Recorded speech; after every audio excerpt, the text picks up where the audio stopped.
Wasteland Weaponistics, Episode 13, The Colt Single Action Army.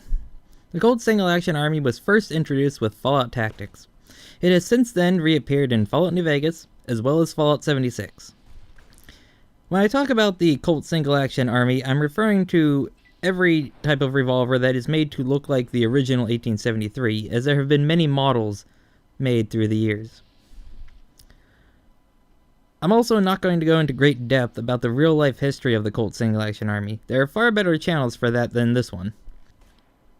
This channel is based around the Fallout universe, so I shall be talking about its history and use in the American nuclear wasteland. But here is its history very summarized. The Colt Single Action Army was designed in the early 1870s from the even earlier 1871 Open Top, a short-lived revolver that was made to take advantage of the Rollin White patent expiring. If you don't know about the Rollin White patent, know that it might be one of the strangest patents in history, as it wasn't used for what its designer wanted. Rollin White designed this basically death trap of revolver that no one wanted to make for him, but in that patent existed the bored-through cylinder. Smith & Wesson bought the patent seeing a use for it. See, they didn't make Rollin White's hand grenade. They instead used the patent to hold a monopoly on cartridge revolvers during and a few years after the American Civil War. So competitors had one of four options to choose. One was to pay Smith & Wesson to use the patent, which Remington did. 2. Design a system that worked around this patent, much like the Brooklyn Firearms Company did. 3. Was to say it's only illegal if you get caught, like the Allen and Wheelock Company did. The fourth option was just to wait until the patent expired, which Colt did. This brings us to the 1873 Colt Single Action Army, or the Peacemaker. The pistol was adopted by the military, law enforcement, criminals, private detective agencies, civilians, really anybody that needed a revolver. It was used throughout the late 1800s and early 1900s.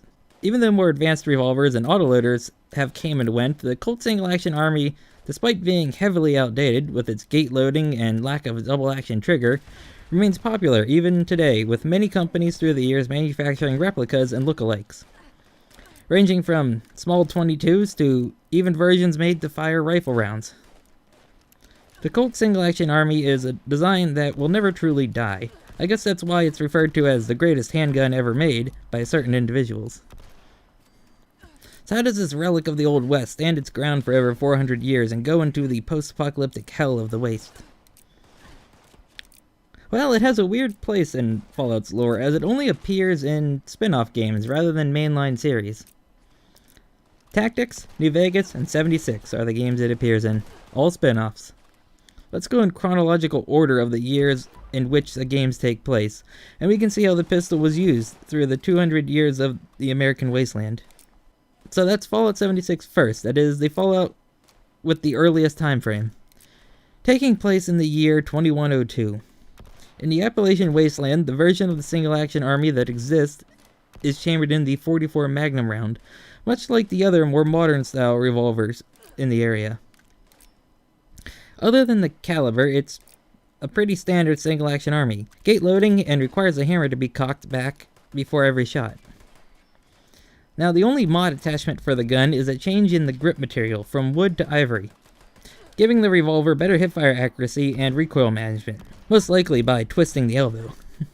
The plan to make the Single Action is acquired from the responder vendor. A revolver can also be found in one of the responder Morgantown safe houses. For post-war Appalachian factions, it seems that the responders are the most prominent users of the Single Action Army. Another place you can acquire standard Single Action revolvers is, strangely enough, is from the government aid supply drops. These supply drops are sent out by the National Catastrophe Relief Auxiliary. These contain a small number of supplies and can spawn with a strange assortment of weapons. Gatling lasers, Gatling plasmas, gamma guns, double-barrel shotguns, power fist, and single-action revolvers are among the weapons that can spawn in these supply drops. Why the government would be dropping 1870s-style revolvers mixed in with current military-grade energy weapons to civilians during a disaster is mind-boggling. But this is the Fallout universe.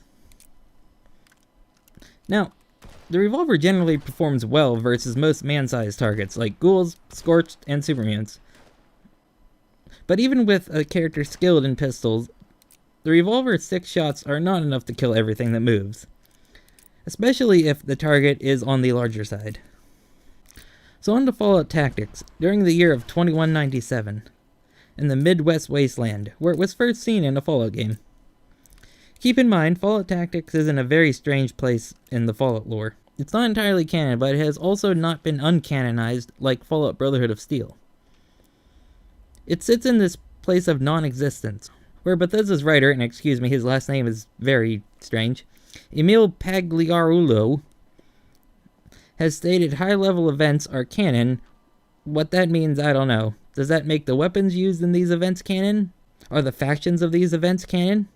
I mean, Fallout Tactics is referenced in Fallout 3, Fallout New Vegas, and Fallout 4. So I'm just going to say it's canon, fully canon. The Fallout Tactics version of the pistol is named the Casull 45 revolver. The name Casull is a reference to the 454 Casull round designed by Dick Casull. 454 Casull can best be described as a Magnum version of 45 Long Colt, much like how 44 Magnum is a Magnum version of 44 Special. The revolver has a rather strange description in the game. It reads, a Casull revolver. The origins of the Casull are lost to the mist of time. What this is supposed to mean, I'm not sure. Is it referring to the 454 Casull round? Or the revolver itself? Or maybe the maker? I don't know. Now, these revolvers are not carried by many factions in the Midwest Waste. The most prominent users are the psychic tribals, known as the Beast Lords.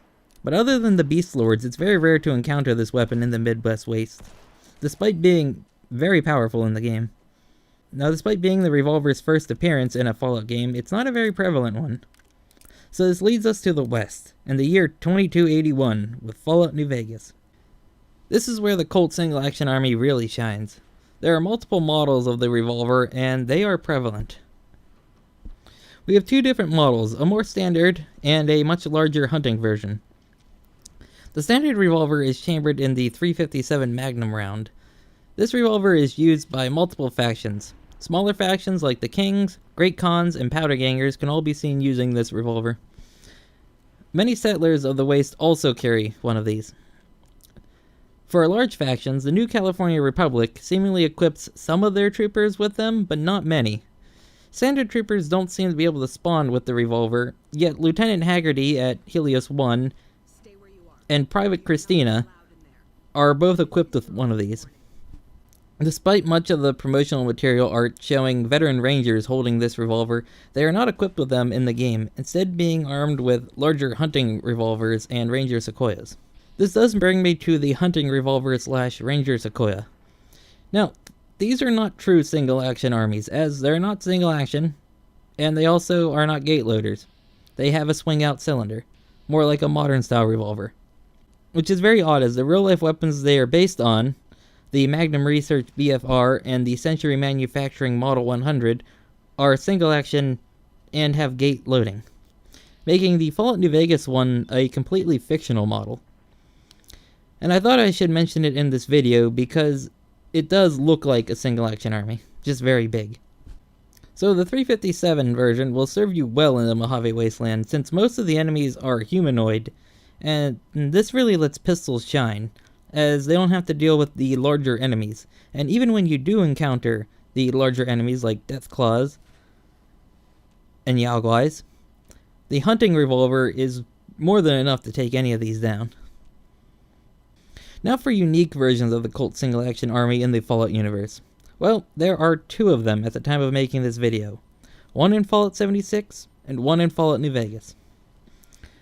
In Fallout 76, there is the fancy Single Action Revolver, an exceedingly rare weapon in the game. It is acquired through 2 layers of RNG. The revolver has a 1.5% chance to drop from the bellhop of the Pleasant Valley Ski Resort. Now, you don't acquire this revolver by killing the bellhop. No, you need to find a Pleasant Valley claim ticket. These tickets only have a 2% chance to drop from the Scorched and ghouls in the area. However, in order to get these to drop, you also have to have completed one of the main quests, called Key to the Past. So if you're one of the lucky few that have managed to get this revolver, here's what you get. It has a custom brass frame, mother of pearl style grips, The fancy single action revolver always spawns as a 1-star legendary. It's random which effect it can have, but it's always a 1-star.